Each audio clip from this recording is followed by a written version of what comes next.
Olá pessoal, tudo certo? Sou o professor Paulo, professor de língua portuguesa. Hoje nós estudaremos aqui um pouco das locuções verbais e dos tempos compostos, ok? Professor, qual a diferença de locução verbal e tempo composto? Sempre confundo. Na verdade, todo tempo composto é uma locução verbal, mas nem toda locução verbal é um tempo composto. Dessa ideia que a gente vai partir para a diferenciação, né? Esse estudo diz respeito às possíveis construções, né, de sentido usando mais de um verbo para expressar uma única, para dar uma única ideia verbal, né? Eu tenho mais de um verbo, portanto, uma locução, certo? Uma expressão para fazer referência a uma ação somente, a uma ideia de verbo só. Bem, vamos dar aqui uma olhada em alguns exemplos primeiro, para definição. Tenho andado distraído, impaciente e indeciso, música lá do Legião Urbana, né? Quase sem querer, o nome da música lá do CD 2 do Legião Urbana. Tenho andado distraído, impaciente e indeciso. Tenho andado. Dois verbos que equivalem a uma única ideia verbal, né? O verbo ter e o verbo andar. Isso é uma locução verbal. Dois verbos fazendo referência a uma única ideia. Você pode entrar e tomar uma xícara de café, frase muito famosa da linda, maravilhosa Dona Florinda, lá do seriado Chaves, né? Você pode entrar e pode tomar uma xícara de café. Você pode entrar, isso é uma locução verbal. No caso aqui, a gente tem a supressão, né?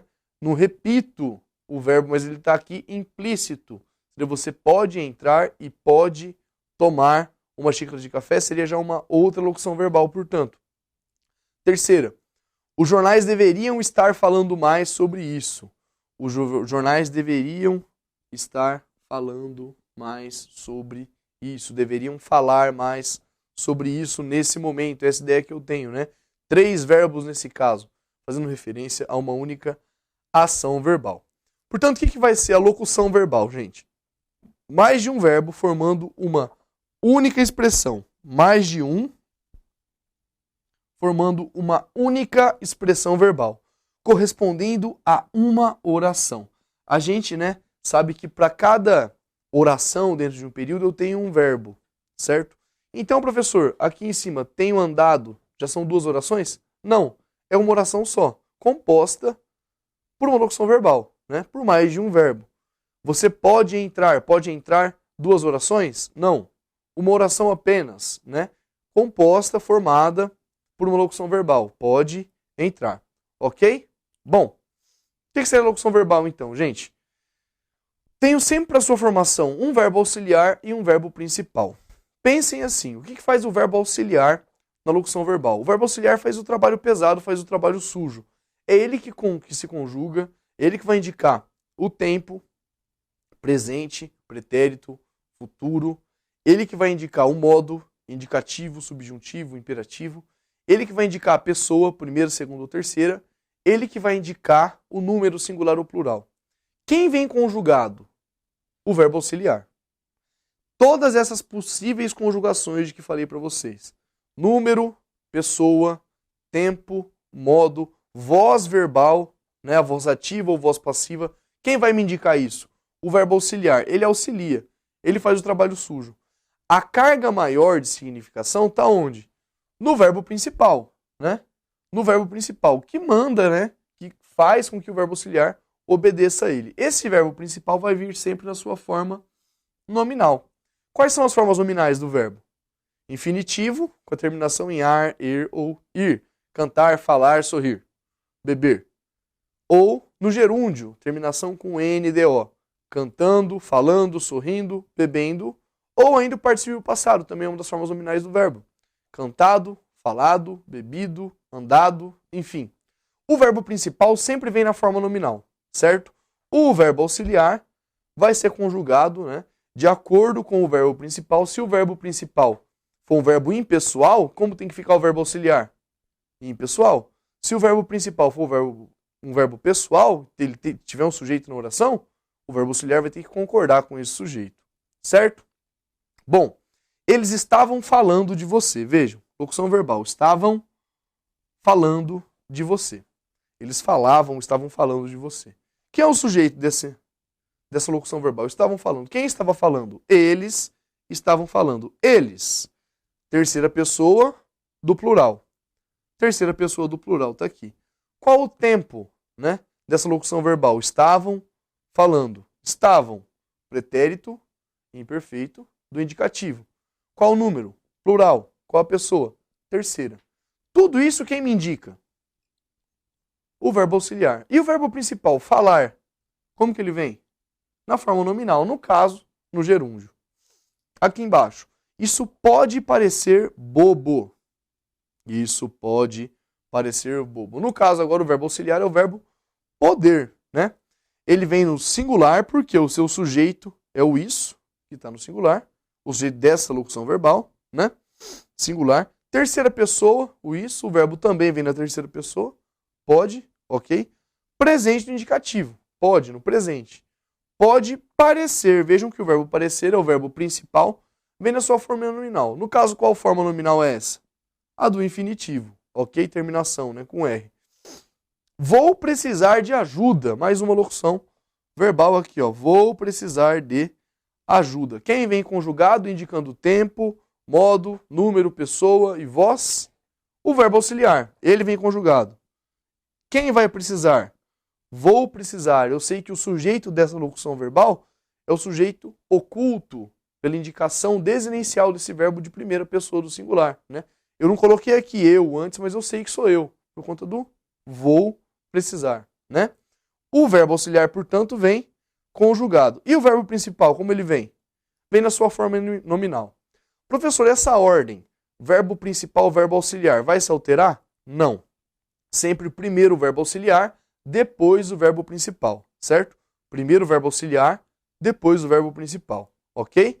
Auxiliar, principal, auxiliar, principal, auxiliar, principal. Se eu tiver mais de um verbo na construção, qual vai ser o principal? O último. O último verbo será o verbo principal. O último verbo da locução verbal é o verbo principal dessa locução verbal. Ok, pessoal? Eu ia andando enquanto pensava. Eu ia andando. Qual que é o verbo auxiliar aqui agora? O verbo ir, né? Eu ia andando. O sujeito dessa locução, eu, primeira pessoa do singular, ia. Ok. Qual o tempo? Pretérito imperfeito do indicativo, né? Eu ia. O quê? Andando, o verbo principal, bonitão aqui, o andar, vem na sua forma nominal. No caso, qual a forma nominal? Terminação em NDO, gerúndio, ok? Enquanto pensava, na ideia de simultaneidade aqui que se cria nesse período. Continuando, gente, tempos compostos. Primeira informação que falei para vocês lá no início da aula de locução verbal e tempo composto. Qual a diferença? Locução verbal, toda formação que tiver mais de um verbo dando uma única ideia, um único sentido, né? Formando uma oração. E o tempo composto? O tempo composto é um tipo de locução verbal. Então, todo tempo composto é uma locução verbal. Nem toda locução verbal vai ser um tempo composto. Como eu identifico um tempo composto? Quais são os tempos compostos? Vejamos. Sempre os tempos compostos, obrigatoriamente, serão formados por ter e haver com a função de verbo auxiliar e o particípio passado do verbo principal. Vejam, tempo composto é um tipo de locução verbal, né? Dois verbos ou mais dando uma única ideia. Especialmente, né, os tempos compostos, não como as outras locuções verbais, terão o ter e o haver como verbos auxiliares e sempre o particípio passado do verbo principal, obrigatoriamente. Ok? Assim que nós identificamos, portanto, os tempos compostos. Quais são as possibilidades aí de construções temporais, né, aí, de indicações modais desses tempos compostos? Nós veremos agora. Lembrando, sendo ter e haver os verbos auxiliares, são esses dois ou um ou outro que vão mostrar para a gente qual o número, qual a pessoa, qual o modo, qual o tempo desse tempo composto. O verbo principal vai vir como sempre? No particípio passado quietinho. Lembra que eu disse a vocês que o verbo auxiliar que fazia o trabalho, o serviço sujo na locução verbal, né? É o que nós temos aqui. O verbo principal vem no particípio passado na dele, o ter ou o haver virão conjugados. Bem, Pretérito perfeito composto do indicativo. Eu não coloquei aqui as nomenclaturas de composto em todos eles, mas eu vou falando para vocês, né? Pretérito perfeito composto do indicativo como seria? Eles têm praticado muito ultimamente. É diferente falar eles têm praticado de falar eles praticaram ou eles praticam? É bem diferente, né? Vejam que o pretérito perfeito composto do indicativo tem o verbo ter aqui, conjugado na terceira pessoa, né? Porque eles, do presente do indicativo, eles têm praticado, ok? Pretérito perfeito composto do subjuntivo agora. Espero que eles tenham praticado. Vejam que nesse caso, espero que eles tenham praticado, nós temos o verbo auxiliar, o ter, conjugado também na terceira pessoa, como nós vimos ali, né? Também na terceira pessoa do plural, mas aqui tenham. Por quê? Porque é o modo do subjuntivo, certo? Para formação desse tempo composto, usa-se o presente do subjuntivo mais, como aqui em cima, o particípio passado do verbo principal, no caso, praticado, certo? Vejam a diferença de sentido das duas. Eles têm praticado muito, espero que eles tenham. O indicativo é o modo da certeza, o subjuntivo é o modo da dúvida. Espero que eles tenham ultimamente praticado. Aqui, eles têm efetivamente praticado, ok? Continuando. Pretérito mais que perfeito composto do indicativo. Nós usamos o pretérito mais que perfeito composto o tempo todo no nosso dia a dia, né? Nas nossas conversas, no nosso cotidiano. Eu já tinha praticado muito quando me inscrevi. Equivaleria ao pretérito mais que perfeito do indicativo. Eu já praticara muito quando me inscrevi, né? Eu já tinha praticado. Vejam que aqui, né, o verbo ter, ele vem no pretérito imperfeito do indicativo. Poderia ser o haver ainda, né? Eu já, olha só, pessoal, havia, não mudo em nada o sentido desse meu tempo composto. Eu já tinha praticado, eu já havia praticado muito quando me inscrevi, ok? O que isso indica? É uma ação pretérita ou uma outra ação pretérita? Qual é a ação pretérita mais próxima aqui? Eu ter me inscrito, me inscrevi. Antes disso, eu tinha feito o quê? Eu tinha praticado. Por isso, o pretérito mais que perfeito é o passado do passado, ok? Pretérito mais que perfeito composto agora do subjuntivo. Lembra que eu acabei de dizer para vocês, ó? O pretérito mais que perfeito composto, o modo indicativo é o modo da certeza. O modo subjuntivo é o modo da dúvida. Se aqui eu disse eu já tinha praticado muito quando escrevi, eu estou afirmando isso quando me inscrevi. Já no pretérito mais que perfeito composto do subjuntivo, se aqui eu usei o pretérito imperfeito do indicativo, aqui eu uso o pretérito imperfeito de onde? Do subjuntivo. Tivéssemos. Se nós tivéssemos praticado mais, teríamos vencido. Pretérito mais que perfeito composto do subjuntivo indica, portanto, a possibilidade. Se nós tivéssemos praticado mais, teríamos vencido. Se praticássemos, portanto, mais, teríamos vencido, que é uma outra formação aqui, né? Uma outra locução verbal, também de tempo composto, que nós veremos daqui a pouco, que seria o futuro do pretérito composto, certo? Aqui embaixo nós veremos já já, ó.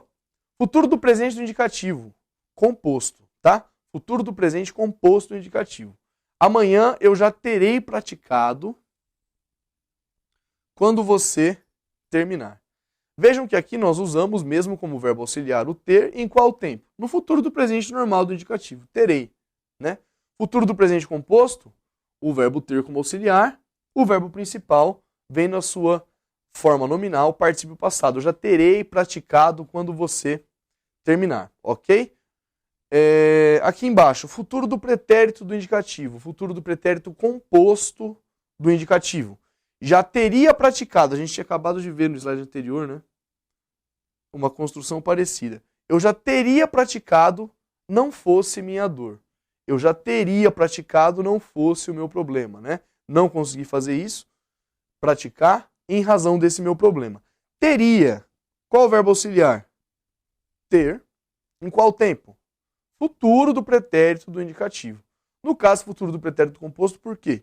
Ele como auxiliar, o verbo principal aqui no particípio passado, ok? Ainda temos o futuro do subjuntivo, futuro composto do subjuntivo.